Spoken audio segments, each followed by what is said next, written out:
How to align Canon printer IP2770. Let's open maintenance and then let's click print head alignment and let's click align print head. The printer will print this printout and let's input the least noticeable streaks into the system. This is the second printout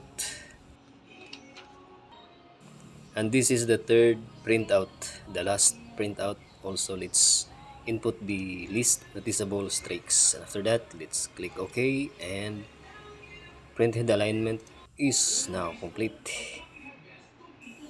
Now let's make a sample print to check the alignment of the printer. As you can see, the lines are now okay. Our print head alignment is successful.